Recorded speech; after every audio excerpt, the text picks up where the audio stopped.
Wanna rise up? Hey everyone, we are right here at the Lamesh family vacation facility on the Big Island. It's a great view, don't you think? This podcast is going to be amazing. Our guest is Salome. You know her as the daughter of Herodias, I'll bet. But let's get to know her, Salome. We are currently coming to you right around 10 years after the notorious Give Me the Head of John the Baptist on a silver platter incident. That's right, Salome is now 24 years old. She was 14 at that previous famous event, so there have been 10 full years for the dust to settle. And you know what time does? At least in nature and human beings, it changes everything always. With relentless and effortless pressure and movement toward a stationary idea. I'm sorry, I just had a word salad spew out of me. I must be nervous because I am guessing this bitch is crazy, but oh well, I can take care of myself, and if shit goes down, I'll simply call for backup. Hi, Salome. I want to thank you so much for meeting with me. Oh, thank you, Naamah. Really, I appreciate you letting me tell my story. Oh, I need to introduce the podcast question. What is the story of the Phoenix? Wow, I love the story of the Phoenix. It serves as the ultimate symbol of rebirth, renewal, and cyclical time. The philosophical balance of the phoenix. The bird symbolized the balance between life and death, representing not just immortality, but the necessary process of shedding the old to begin anew. The lifespan. The phoenix lives for a long cycle, typically 500 to 1,000 years. The solitary cycle of the phoenix. There is only ever one phoenix alive at a time. It lives for a vast period. Ancient sources range from 500 years to over 1,400 years before its transformation. Only one phoenix can exist in the world at any given time. In the Greek view, only one phoenix can exist on Earth at any given time. It is considered unique rather than just rare. Yes, also, there is a theory during death, a rebirth, and an important first mission. What kind of death did you say? Oh, my bad, a fiery death. You know, with fire as in burning in hot flames until dead. Ouch, it burns. You're fucking right, it burns. The fire represents purification, transformation, and the divine spark.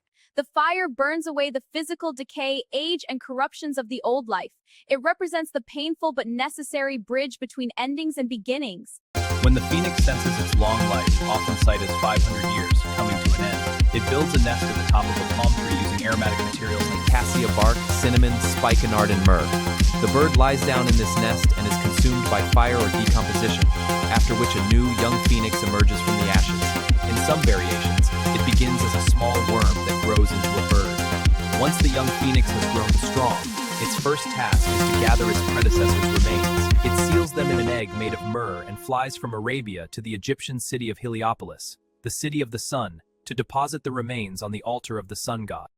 Salome, why does the phoenix light its nest with fire? Because the phoenix traditionally lights its nest using the heat of the sun. The fire symbolizes divine spark, cosmic energy, and the eternal nature of the soul. That's beautiful. The Egyptian Bennu, the earliest ancestor of the phoenix, usually depicted as a gray heron. The Egyptian legend of the Bennu bird is about a heron-looking bird with two feathers coming from the crown of its head. The Bennu did not burn itself to death. Instead, it was self-created from a fire that burned at the heart of a sacred tree. It symbolized the annual flooding of the Nile, meaning it represented fertility and cosmic creation rather than personal resurrection. The Bennu did not burn itself to death. Instead, it was self-created from a fire that burned at the heart of a sacred tree. Or, it simply burst forth from the heart of the god Osiris. Thank you so much, Fernanda. Oh, my bad. I was supposed to keep that tablet and show it to the audience. Fernanda, please bring it back, girl. Thanks, Fernanda. Oh, Fernanda, come back and take a bow. You are the best technician, girl. I love ya. All right, I'm heading out. Check out this video that Fernanda put together about the phoenix. Look at this phoenix rising from the ashes. Wow, that's incredible. Watch this. The detail on the phoenix is incredible. Look at its eye. It's like it's alive. The sun has incredible energy. In more formal or royal depictions, the heron wears the Atef crown, the white crown of Upper Egypt.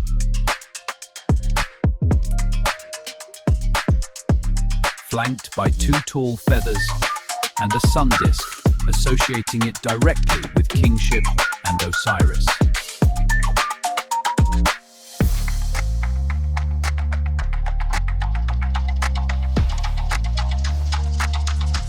Self-created creator. The Bennu did not have parents. According to the creation myth of Heliopolis, before the world existed, the Bennu flew over the dark, primordial waters of chaos, Landed on a single rock, the Benben stone, protruding from the water, and let out a loud, piercing cry that shattered the primordial silence and set the cosmic cycle of time into motion. No fire, just transformation. Unlike the later Greek phoenix, the Bennu did not burn itself to ash. Instead, it was said to secretively regenerate itself from its own spiritual essence. Other variants say the Bennu burst forth from a sacred fire burning at the heart of a holy tree. Regardless, it symbolized two of Egypt's most critical cycles, the sun and the Nile. The daily rising of the sun, as the soul of the sun god, Ra, and the annual flooding of the Nile River, which brought life and fertility back to the parched earth. There is a connection to the dead. The Bennu was closely linked to Osiris, the god of the underworld and resurrection. In the Egyptian Book of the Dead, the deceased person would recite specific spells To transform their spiritual soul into the form of the Bennu bird. This transformation allowed the deceased to successfully navigate the underworld, escape spiritual decay, and rise again into the afterlife. Before the fire of the Greek phoenix, there was a cry in the dark. In ancient Egypt, they called it the Bennu, a cosmic blue heron that flew over the waters of chaos, landed on the primeval Mauer, and spoke existence into being. It did not die by fire.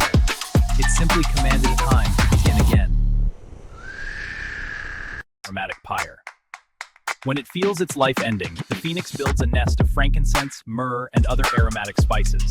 It then ignites the nest to be consumed by the flame. Heliopolis ritual. After rebirth, the young phoenix gathers the remains of its predecessor into an egg of myrrh and carries it to the temple of the sun in Heliopolis to lay on the altar. In the Greek tradition, the majestic bird embodies the cyclical nature of time and the sun's daily journey. Its name likely refers to a blend of red and purple. The bird is often described as having golden and red feathers, with some accounts adding purple, blue, and green hues. It is frequently compared in size and shape to an eagle, though some accounts suggest it could be as large as an ostrich. It is said that every morning at dawn, the phoenix bathes in a spring and sings a song so extraordinarily melodic that the sun god, Apollo, would stop his chariot just to listen. Also, the phoenix has a diet of purity. According to the poet Ovid, the phoenix does not survive on common seeds or insects, but instead consumes only rare tears of frankincense and the juices of the amomum flower. The symbolic significance of the phoenix is deeply associated with Apollo and the concept of light. Its return to Heliopolis reinforces its status as a solar symbol. Ultimately, to the ancient Greek dude, the phoenix was a natural symbol of rebirth and the endless cycle of life. And for a Greek listener adopting early Christian thought, The phoenix was a powerful bridging symbol used to illustrate the nature of Jesus, the Holy Spirit, and God's power. Early Christians used its story to argue that resurrection was not an impossible concept. comparison to Jesus Christ. The most direct parallel is the cycle of death and rebirth. The phoenix's ability to rise from its own ashes mirrored Christ's historical resurrection 3 days after his death. Miraculous conception and unique nature, a symbol for Christ's miraculous conception by the Virgin Mary, and Christ as the only one of his kind, with no terrestrial father. There are Roman records of several historical appearances of the phoenix, which were probably meant to symbolically mark new eras. For example, a phoenix allegedly appeared in Egypt in 36 AD as an omen of Caligula's terrifying reign. Interpreted as a supernatural warning that the stable era of Emperor Tiberius was ending, and a chaotic new age was beginning under his successor, the notoriously unhinged Emperor Caligula. Emperor Claudius sought to replace the public's memory of this appearance and by association to erase the baneful past by parading a living phoenix through the Roman Forum to celebrate the city's 800th anniversary in 47 AD. Caligula, born Gaius Julius Caesar, was the third Roman emperor, ruling from 37 to 41 AD.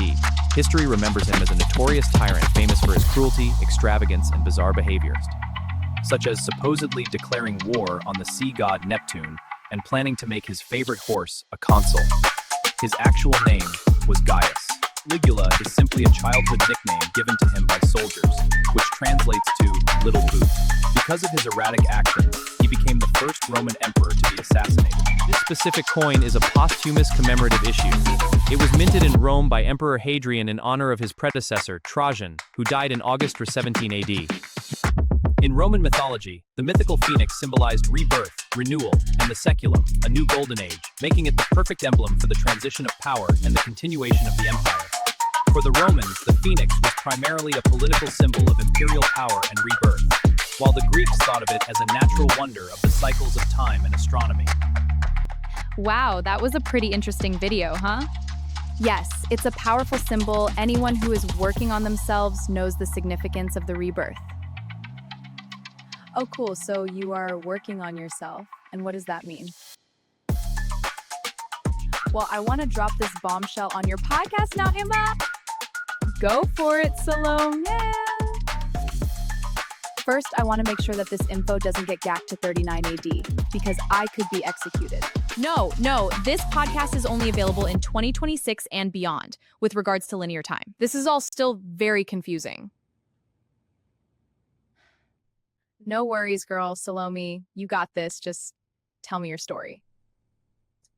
Okay, Naamah. So do you know who Jesus of Nazareth is? Yes, we have spent some time together. I met him before his crucifixion and he told me not to tell anyone, but under these circumstances, I am thinking, what the hell? I think you should tell it, girl. Well, it's similar to a story I heard as a girl about a woman that was about to be stoned to death for adultery, but Jesus saved her.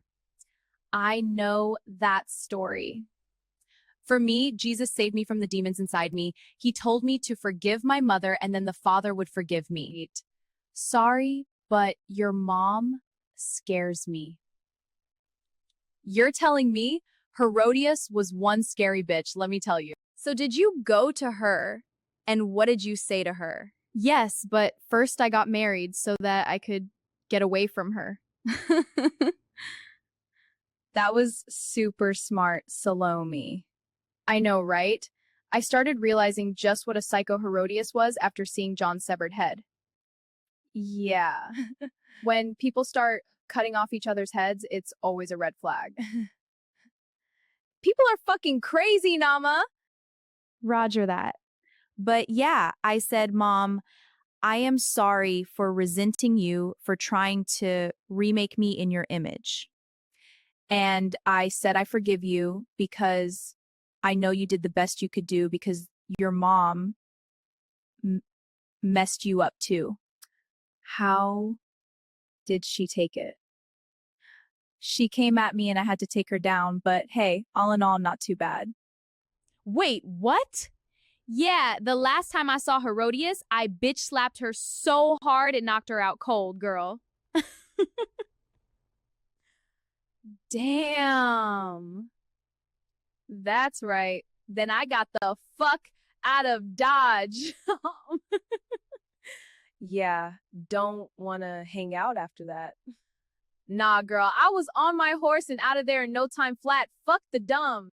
Whoo! Hand-to-hand combat with your mama, who happens to be Herodias, that will get the old heart beating. Yeppers! So how is the spiritual battle going? Another interesting tidbit of info is that I have been meeting with Mary Magdalene over the years. Mary Magdalene. Oh, tell her I want her to be on the podcast when you see her again. She has been teaching me about the way. Puxa, a maneira é muito bom, né? Tá, é muito bom para certo, minha amiga.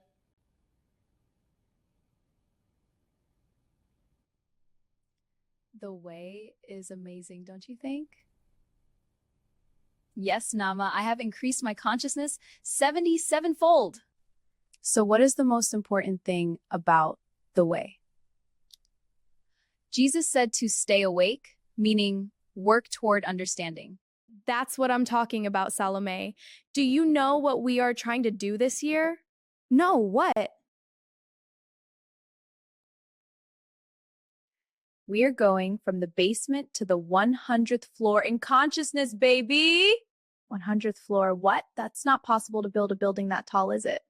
The fortress at the cliff of Machaerus is about the same as 200 floors above the Dead Sea. The cliff of Machaerus, that's where John's head was presented to me. Take this burden from me. I will carry it forth. A miracle, he is whole.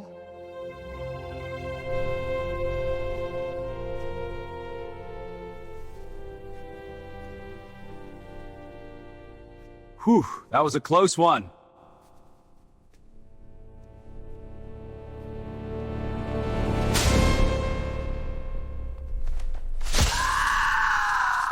Mother, I have brought you the prize. Give it to me. At last, the prophet is silenced. At last, the Baptist is mine. You have done well, my daughter. Mother, I have brought you the gift. You have done well, Salome. This is the end of the Baptist. At last, you have pleased me mightily, my mentor.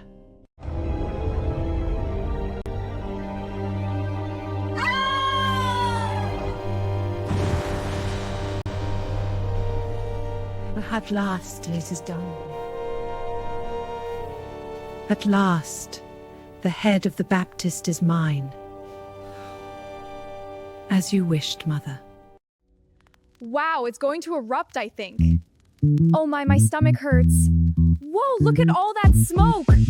Oh, it's getting worse, the rumbling. Are you okay, Salome? Oh my, wait, get the evil out of me, please. Stop!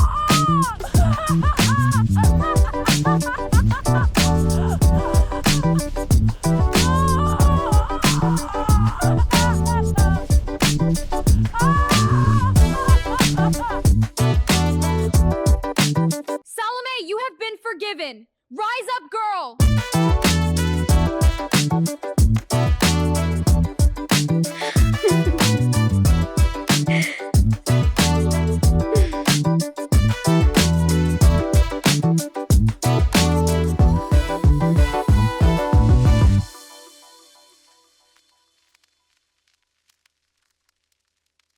What just happened? Girl, I think we just saw at least one demon come out of you, Salome. I'll have to take your word for it. It feels like I just woke up from a long afternoon nap. What the hell? No worries. This isn't the first time I have seen an exorcism in real life. Okay, I guess I am going to need a minute to get myself together, Tombom. Wow, did you have a milkshake for breakfast? Oh my God, did I make this mess? Forget about it. Here, let's go to a break while we clean this up. Be right back, folks. I feel nice and clean now. That shower was amazing. You can say that again. I feel like a whole new human being, a new creation, so to speak. What were we talking about before? Oh, I think we were talking about taking an express elevator from the basement to the 100th floor. Oh my God. I wanted to show you a building that has at least 100 floors. It's spectacular, huh? But hey, let's get some lunch and look around a little, and then I'll get you back home to your own time. That sounds awesome.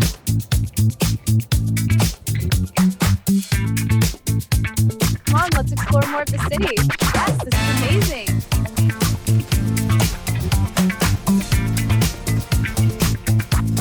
Ready?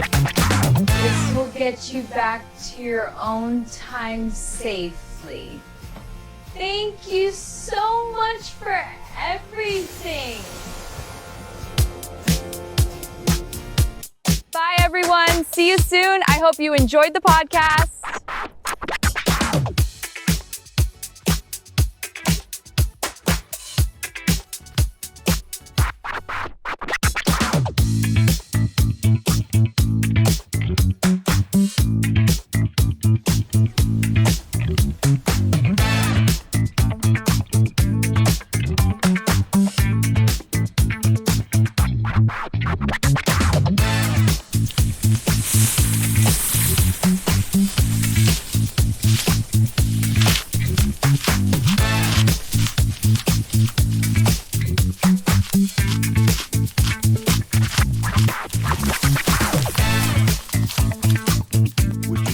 for a bit of amba? It pairs nicely with honey, but then again, everything pairs with honey! Ha ha ha ha